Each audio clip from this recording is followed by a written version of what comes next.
Are you feeling classy today? Sit down, pour a glass of wine, and listen to Hoppe Hour.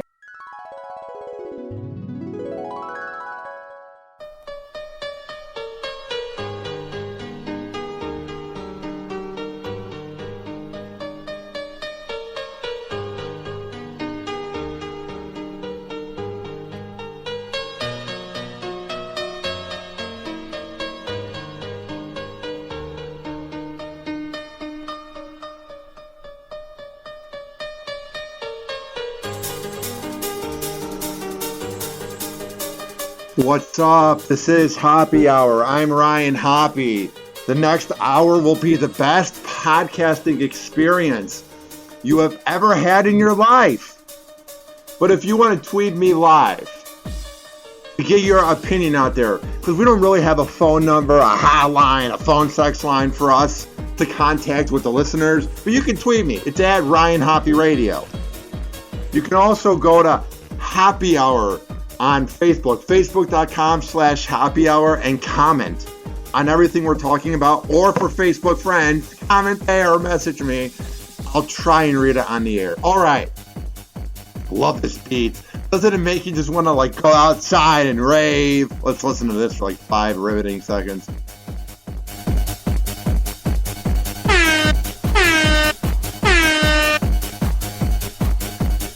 I feel like this is the climax of when you're at a rave, the beginning part's when you're beginning to dance, but this is when it goes crazy. Oh yeah, pop that Molly. All right, enough. All right, so last night it was the Cleveland Cavaliers beating the Atlanta Hawks 114 to 111 in a thriller to take a 3-0 lead. And now, I lived in Cleveland for 4 months, and I had a fun time for the first 4 months. Or, not for the first 4 months. It sounds like it's negative. For the 4 months I lived there, I loved every second of it. And my mom lived there for 21 years. She was born in the suburb of Lyndhurst, went to Richmond High School. So I've always had a connection to Cleveland. I have family in Cleveland, so I root for Cleveland sports secondary. My first city I root for is the one I'm from, Chicago, and now I'm kind of rooting for Tampa Bay and the Lightning because I'm here in town.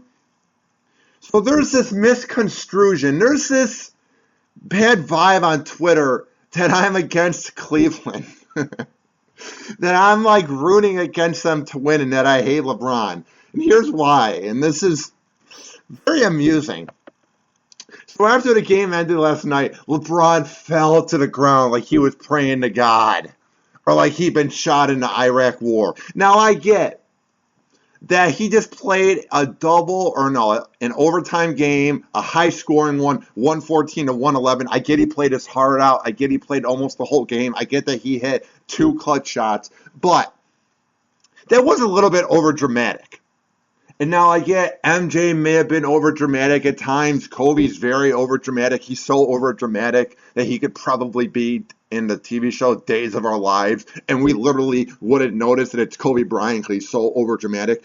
But there's something about when LeBron does it that's just, it's so goofy when he falls to the ground, or he gets mad at refs, or he does this and that. He does this thing where his face, he's not the best-looking guy in general. Let's be honest here. I'm not gay. I have no problem with gay people. I'm just saying I don't find him attractive. But you can definitely tell how he's not the best looking guy. And his face kind of scrunches up and he's like, what are you talking about? And I think that's what really draws me off when it comes to LeBron James being over dramatic, is when he freaks out and everyone notices it, because I don't know, you're the best player in the universe and you're freaking out over a little call or you're being dramatic. No, I would get after the game wins. After you win that game, if you walk around, you drink a Gatorade, you hug your players, but to immediately fall on the ground and go, what a game. I was a little drawn off by that. And oh boy, did Twitter get a little drawn off at me last night too. Tweeted me at Ryan Hoppe Radio. I worked in Cleveland for 4 months, so some people know me down there, and got some pretty amusing tweets.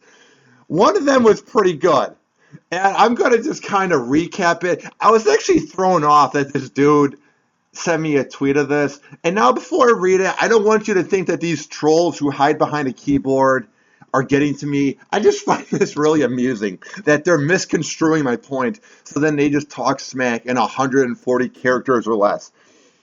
Basically, the message was, you're hating on LeBron James for overreacting, but you do the same thing every time you're behind the mic. Hey man, we got ourselves a comedian over here. Shut up! Actually, that tweet did make me laugh. Made me laugh harder than any CBS sitcom has ever made me laugh. And then there were other tweets. Hey, you're from Chicago, like the S word. Don't act like you're a Cleveland sports fan when my mom is from there, when I root for Cleveland, when I'm heartbroken every year when Terry Francona can't do diddly squat for the Indians and the Browns suck. And it was just very annoying because all these people from Cleveland were blowing me up. I mean, it was just like, at what point do you need to go to bed? I was up at night preparing for my new job I'm doing today and for this podcast, and they're just up, probably miserable for their lives. It was ridiculous. So then I came across this article. I'm going to even defend Cleveland more, because I don't hate the city. I love Cleveland. It's my second home. Tampa's become my third. Chicago will always be my hometown. And I'm in defense of Cleveland. I don't like the hate it gets. And I get all these tweets, oh, you hate Cleveland, you backstabber. You're going to lose all the fans you have. Why? Because I speak my mind, because I think LeBron James is a little overreacting baby at times, even though he's the best player in this universe and a top 5 of all time, that I can have my own opinion that I think it's ridiculous when he falls to the ground or when he does that thing. Well, this isn't like a TV show, so it's a visual, but he shakes his hands like, what did I do wrong? And his face gets all mad, or he shoves people at times, or when it's an offensive foul, he gets mad when it's not a block.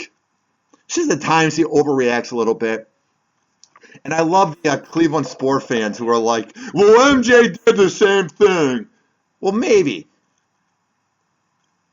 But MJ also won 6 rings and didn't have to go to a second city to do it. I'm not going back to 2011.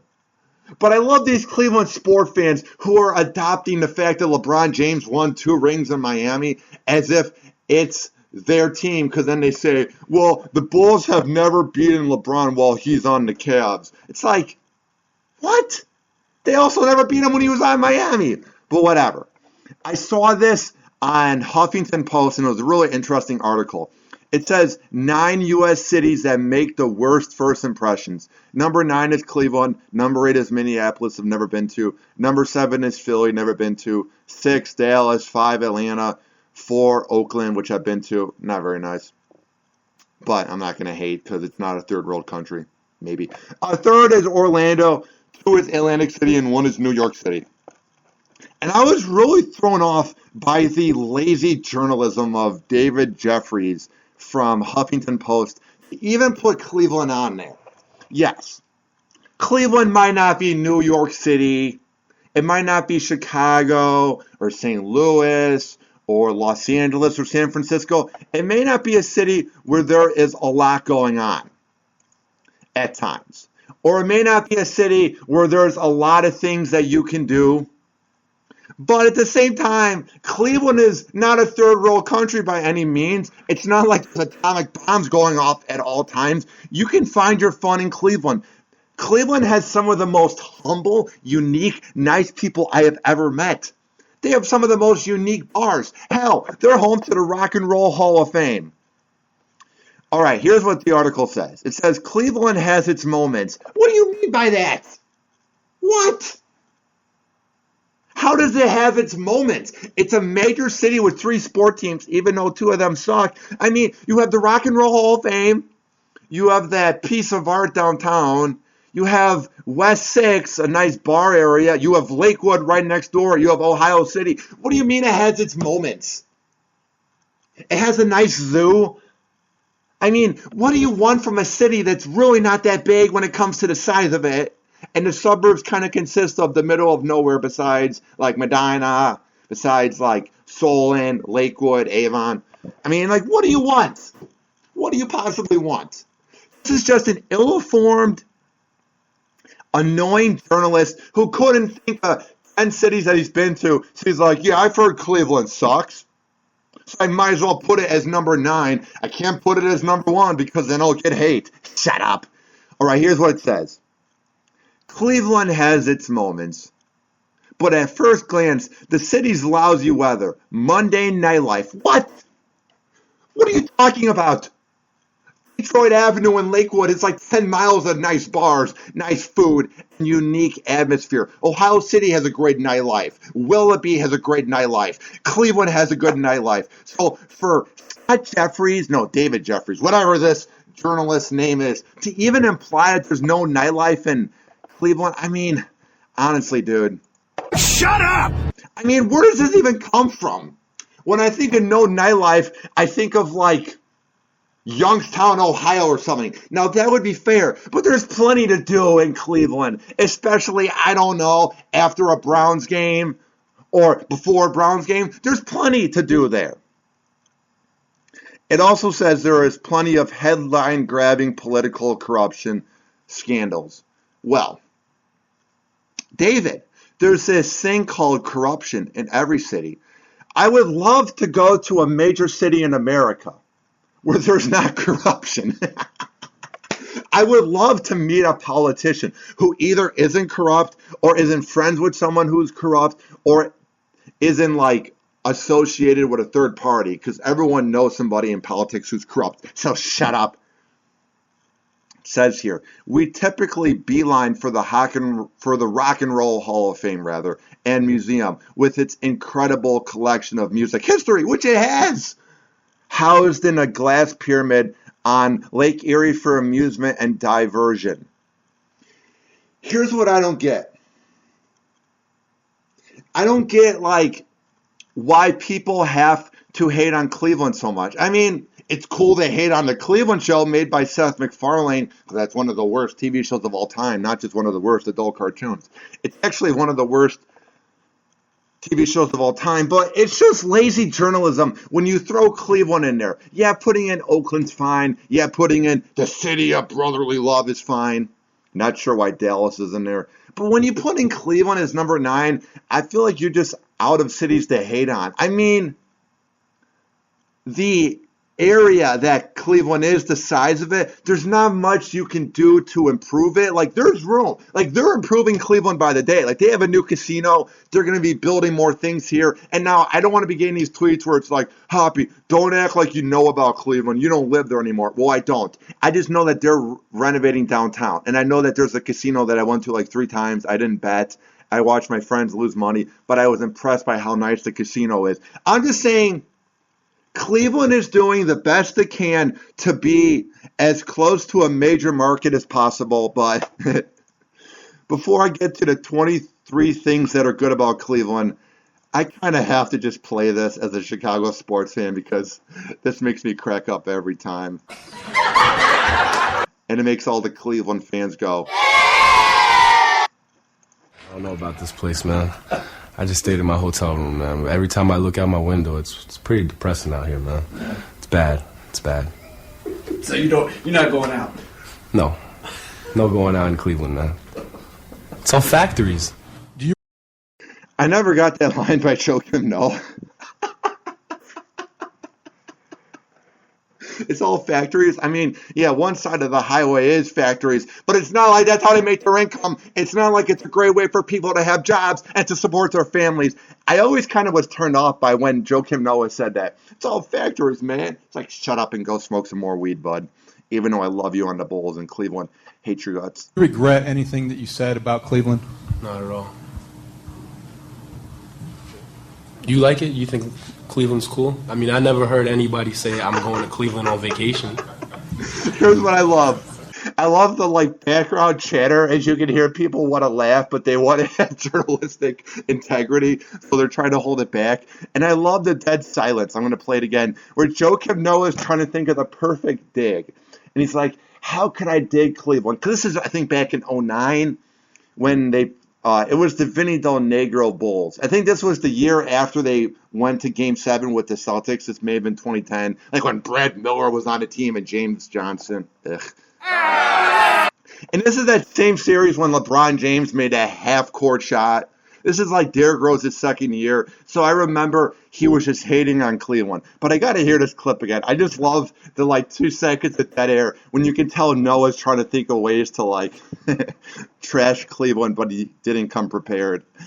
Okay, here it is. You think Cleveland's cool? I mean, I never heard anybody say I'm going to Cleveland on vacation. I mean, what's so good about Cleveland?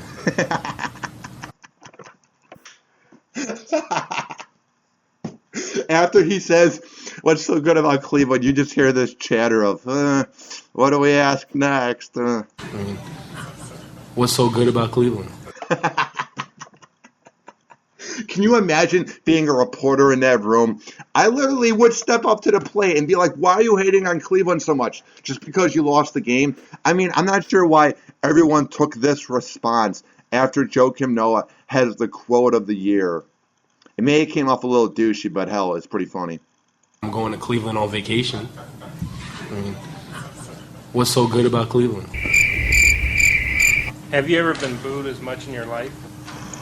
This line, I swear to God, could be something. Someone needs to use this and make a techno remix of what Joakim Noah says, because they used to air Chicago Bulls commercials with this line, and this line pumps me up.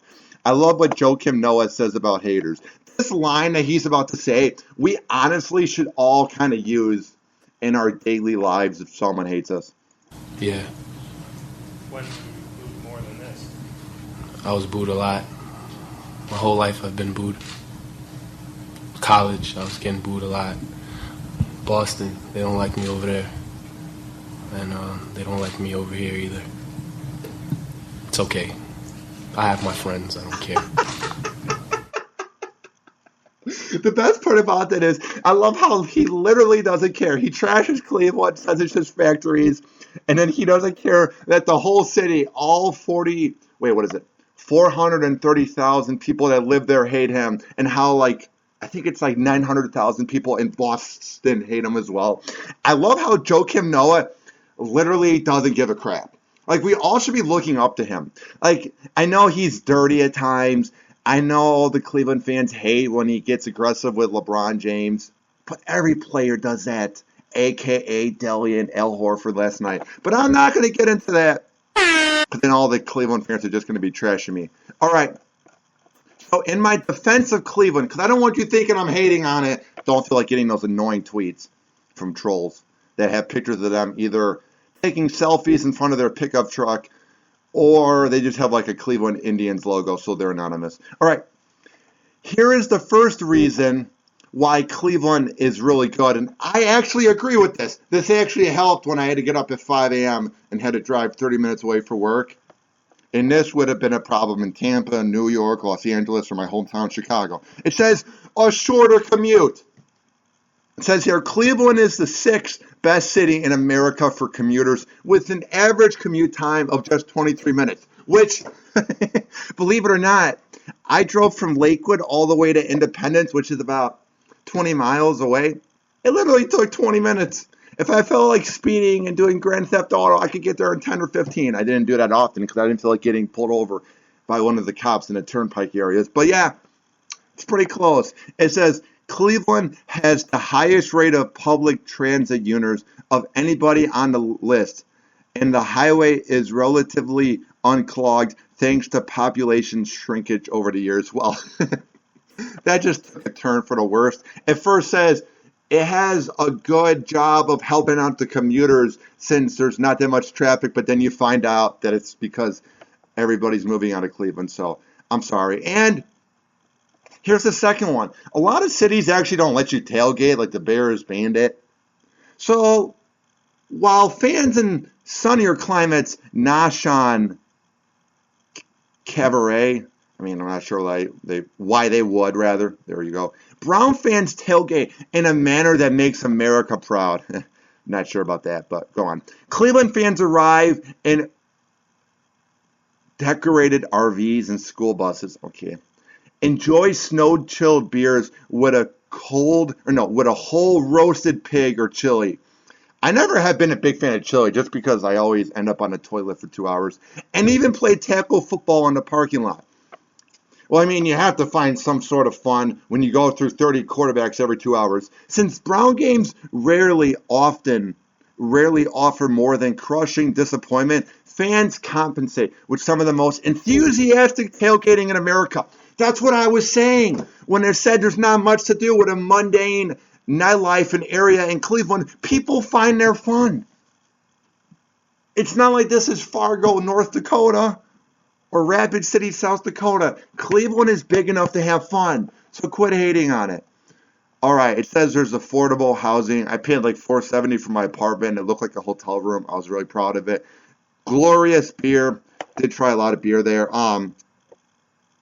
It says that the reasons to live in Cleveland also is the snow. It's one of the reasons why I'm here in Tampa. I actually hated the snow. The Rock and Roll Hall of Fame's on this list. The Cleveland Orchestra is on here too, which deservedly so. One of the nicest orchestras in America. But according to Huffington Post, Cleveland sucks. All right. And of course, the last reason why Cleveland is so badass. The last reason why I am proud to say I lived there for 4 months and that my mom is from Cleveland is this band, this instrumental that makes you just want to pump some iron, that makes you want to go speeding on the highway, that makes you want to get turned up in a club full of 35-year-olds. For the love of money. Why can't they make rap like this anymore? I mean, Bone Thugs and Harmony, any single day of my life. Till the day I die, better than 2 Chainz, better than Lil Wayne, Drake, Lil Durk. I can't even name the rappers that are out now. Migos. I mean, listen to this beat. It's so beautiful. Eazy-E kills it in this song too, you know. From Cleveland. And one thing I will criticize Cleveland for, they need to quit saying Machine Gun Kelly's from Cleveland. He's not that good. He's not bad. But you don't see him getting a lot of radio hits. And I heard that he's not broke, but he's kind of spending a lot of his money because he's not making a lot. I mean, I would be more proud that Bone Thugs and Harmony is from Cleveland and that the Drew Carey Show and Hot in Cleveland take place in Cleveland than to say that Machine Gun Kelly is from there. But don't tell Cleveland that or they'll boo at me. Let's just listen to this beat one more second. I love it.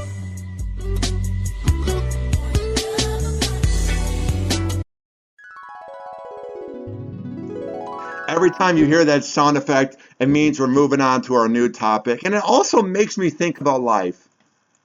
Why are we here on planet Earth? All right. This one made me absolutely, positively sick. And it says here, Michael Ryan, who was on death row for 3 decades for a 1985 Colt killing, dies in prison. Yes, you read that right. Yes, you heard that right. He was on death row. And the only reason he died was because he died in prison. And this is in Nebraska. And if you look at his picture, he just looks like he's from Nebraska. A man who had spent 3 decades on Nebraska's death row for the 1985 cold killings of 2 people, including a 5-year-old boy, has died in prison, officials said Monday. Michael Ryan died around 5:40 p.m. Sunday at the Correctional Institute in southeast Nebraska. The Nebraska Department of Correctional Services said in a news release Monday. Prison spokesperson Jessica Hausman did not have a cause of death, but said an autopsy would be performed. At the hearing on Monday about legislation to repeal the death penalty, Senator Ernie Chambers said Ryan had terminal brain cancer. Oh, the poor baby, even though he's a cold killer. I don't know if you can hear, but I'm at a motel, and they're trying to knock to get in, and the problem is I don't have a commercial to, go to break, so I'm going to keep reading and hope they go away. Hausman would say that Ryan was being treated for a long-term medical condition. Here's my thing. Stop with the knocking. Here's my thing. I'm not sure why you're helping him with his medical condition. I get legally you have to help it. But I don't get why, you're helping him so much. I mean, it wasn't like he was a mass murderer for a cult. All right, moving on. Ryan was convicted in the torture, yes, I read torture, and killing of 26-year-old James Thim at a southeast Nebraska farm near Rulo, where Ryan led a cult.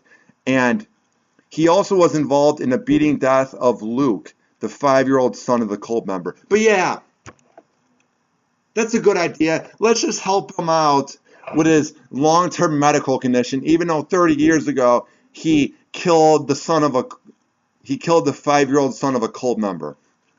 Now, I think the biggest problem with things like this, where we're giving him treatment in jail, or things like Scott Peterson, like I said on my first episode, where he's getting treatment in jail and being treated pretty well.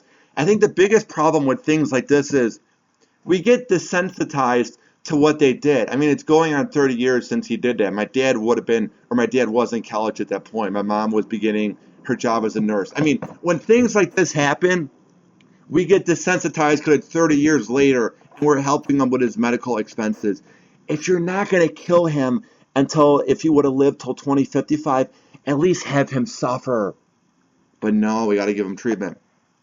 It says here, over 3 days, Thim was beaten, and this is the 26-year-old, sexually abused, shot, walked on, and partially skinned while alive. But yeah, good job, Nebraska. Let's give him treatment at the Kesema State Correctional Institute. You guys knocked it out of the park there by giving him treatment. Even though he sexually abused, he beat the cult member James Thim, he shot and skinned him while alive. But yeah, and took off his fingertips. But yeah, let's help out his medical condition. Even though he's on death row, and even though if he would have lived to be on death row, he never would have been killed. This is how he goes out. Ryan's son, who is this guy, Michael Ryan, Dennis Ryan, and cult member Timothy Havenkamp were sentenced to life in prison for the second-degree murder in Thim's death. Authorities say Dennis Ryan delivered the gunshot that killed Thim after a month of torture. Wow. It wasn't like it was an hour of torture. It wasn't like they got the job done. They probably tied him up. They probably had him in like a cell or something where he can't get out. But you have him tied up for a month and you torture him, and then you help out his medical disease in jail. Let this piece of dirt rot. I'm glad he's dead. He added nothing to this earth. I'm not trying to be a shock jock. I'm literally glad he's dead because he's a piece of dirt. But at the same time, we need to get our priorities together and realize that when you have scumbags like this doing things like this, at some point, when they're taking away the short life of cult members, even if they're bad or not, or if they're Scott Peterson and are taking away the short lives of their wives or their girlfriend, whatever it was, we need to not be treating them as well as we treat them. I get legally we have to do it because our government's a bunch of wussies. I mean, I think they're wussies. I don't know who actually runs the idea of giving them treatment in jail. I know you legally have to, but frankly, you don't have to. It makes me sick. It actually makes me want to vomit. But I won't because I'm doing a podcast. All right, here is the news clip about this scumbag. Nebraska authorities say an inmate on death row for the 1985 cult killings of 2 people, including a 5-year-old boy, has died in custody. Spokeswoman Jessica Hausman for the Tecumseh State Correctional Institution in southeast Nebraska confirmed Monday that 66-year-old Michael Ryan died in prison. Hausman said he died around 5:45 p.m. She said an autopsy would be performed to determine the cause of death. Ryan was convicted in the torture and killing of 26-year-old James Thim at a southeast Nebraska farm near Rulo. Of course he would do this in a farm. He would never do it in a public place because then he would get caught easier, you scumbag leech. Ryan led a cult, and in the beating death of Luke Stice, the 5-year-old son of a cult member. Let's just play this one more again. Or let's just play this one more time. What did he do? I can't believe I just heard that he was in charge of the beating of a 5-year-old who would have been like 35 now. There's no way I heard that. And there's no way that if I heard it, that they were giving him treatment for his cancer. There's no way. Did she say that? Cult, and in the beating death of Luke Stice, the 5-year-old son of a cult member. That is exactly what I'm saying. If you can't put these guys on death row immediately, at least make them suffer. But just kill them already. It's a waste of taxpayers' money when you have these scumbag leeches, these dirtbags, these cretins, these criminals, these monsters in jail, and they're supposedly on death row, but they're going to be there forever. Like Tsarnaev, the guy from the marathon bombing, let's be honest, he's never going to be killed. And if he does, it'll happen in like 2055 when I'm like 60 years old and we'll go, remember a half a century ago during that Boston bombing? Yeah, he finally died and literally no one will care. Kill him now, string him alive. Same thing with this guy, but even though he's dead, I don't get why they didn't do it back then. Not sure why they're helping him with his brain cancer. All right. I want to cheer you guys up a little bit. First, I defended Cleveland, which is fine. Secondly, I talked about a creep, and now we are going to talk about this new app that will remind you to live in the moment. This new app that will hopefully help us, since we are all addicted to our phones. And I'm the first to admit I am. I'm a little antisocial at times. I'm a little awkward in public, especially around really hot, attractive girls with nice bodies. I'm sometimes a little jittery, and I'll be honest, my iPhone, my Twitter, my Instagram, my Facebook is kind of an escape where it helps out my nerves. And I'll be honest, sometimes when I'm eating delicious chicken wings from Buffalo Wild Wings, or I'm eating like a Bar Louie burger, God, those are good. Or if I have like a really beautiful looking Red Bull and vodka, I'll take a picture of it just because I'm an attention slore. Replace the SL with the W. You know I'm in for the attention. But there's this new app that will remind you to enjoy your food, not your phone during dinner. And I think things like this can really help out our society. I really, truly believe that. Because I think we're becoming antisocial. I think we're becoming too reliant on social media. And I think it's going to hurt our social skills forever. Like, I was, forget where I was. I think I was at the mall the other day. Yeah. And I saw like I think they're like 13-year-old girls. And they're all walking, but they're all on Twitter. Like, talk to each other. Life is short. Enjoy the moment. What are you doing? It's getting bad. Okay. Here's what it says. Try as you might. It's tough to avoid looking at your phone at your dinner. Okay, one more time. Let me read this because my computer keeps freezing because I'm on this really slow, awful Wi-Fi at the Super 6 motel. Try as you might. It's tough to avoid looking down at your phone during dinner. But a new app called Dinner Mode is trying to make things a tad simpler, you know. It will make you feel guilty if you try to pick up your phone during dinner. The app makes it easy to disconnect by allowing users to set a timer for 15 minutes, 30 minutes, or however long you want. Just set the timer and turn your phone face down to begin, or put it in your pocket or throw it in the water. Do what you want. And if you make it through the whole dinner, well, congratulations for you. Shut up! Because you should be able to already, especially if you're on a date with that hot piece of a girl who's trying to keep it clean. But if you don't make it through meal and you end up giving into those text messages, it gives you a womp, womp, womp scream. But if you are brave enough and you have the guts and the animosity, you can begin over and try to prove the app wrong. Sloan Davidson, the creator of Dinner Mode, told the Huffington Post she created the app as a nudge to encourage people to be offline while they are eating. And I downloaded the app last night because I want to be a little more social. I also downloaded about a month ago Drunk Mode, which everyone should download. What it is you download it and it puts in every single number that you don't want to call while you're drunk. So maybe there's that girl you kind of like from work, but you don't want to call her and either talk dirty or creep her out, or you don't want to call your family. It puts in all the numbers you don't want to call, and then you set it for an amount of time. So let's say you're going out to drink from 8 p.m. to 4 a.m. Just set it from 8 p.m. till 10 a.m. the next day just to keep it safe. I did it and it worked. And this app is available in the Apple Shop right about now.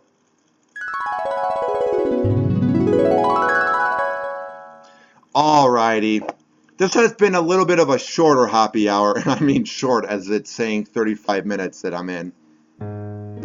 But I was so into the rants that I did last night for my other happy hour that I wanted to have a Memorial Day special that's a little more, I guess, easygoing, even though I ranted about a serial killer. But I did defend Cleveland, and I'm going to go back to that.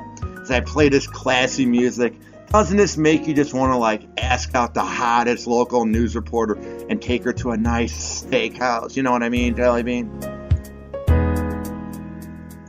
Or I could see this being some music you tune on when you're by the warm fire, sipping on some $10 box wine, but you pretend to the girl that it's really expensive because all wine tastes alike, and you put your arm around her and things get... All right, going back to Cleveland. I don't want people thinking I'm hating Cleveland or I'm rooting against the Cavs or that I'm salty that they beat the Bulls. I knew the Bulls weren't going to win. Hell, the Bulls barely beat Milwaukee. But at the same time, I'm not a big fan of J.R. Smith. Deli annoys me because he made every three against the Bulls, so maybe I am a little salty. But all I want from LeBron is not these antics. I get that Jordan was a little bit animated at times, but there's something about how big and how powerful LeBron is that when he falls to the ground, it just looks goofy. And to recap the second thing I talked about, which was Michael Ryan, a cult leader who literally skinned someone alive, tortured him, whipped him, did everything, and he killed his kid, and he just died of brain cancer in jail 30 years after what he did in that Nebraska farm. So he was on the death penalty, but they actually ended up not killing him. He died of brain cancer. And my final point on that is, just kill these guys already. It's a waste of taxpayers' money. And frankly, this is a point that I let out of this episode. But I'm going to say right now, I'm really afraid of death. I know everyone is, but I'm actually purely afraid of death because my dad died recently. So I've been saying this on my prior shows when I was on WNUR 89.3 in Chicago, or I did the podcast, or whenever I'm in a general conversation. I would rather be in prison any day of the week than be dead. Just because I don't like the idea of maybe being gone forever. But if there is a heaven, take me there right now. I'm just saying, I don't really like the idea of dying. And then the last thing we talked about was this app, Dinner Mode, that will help you enjoy the moment and help you appreciate your meal and maybe that hot date you're on, or that very awkward dinner with your girlfriend's family, and it forces you to get to know them. And also, download Drunk Mode because it'll prevent drunk texts, drunk phone sex, and you try to talk dirty to the girl from work and things don't really work out. All right. If you like what you just heard, check out hoppyradio.com, hoppysworld.com. If you have an iPhone, a schmancy, fancy iPhone, download the Hoppy Radio app in the iOS shop. But, man, I love this music. If you don't have an iPhone, but you want to hear this show, it's not hard whatsoever.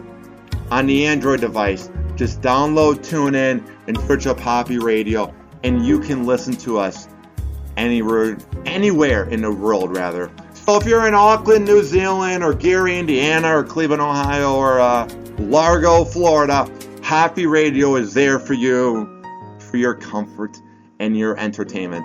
This has been Happy Hour. Tweet at me what you think at Ryan Hoppy Radio. Bye.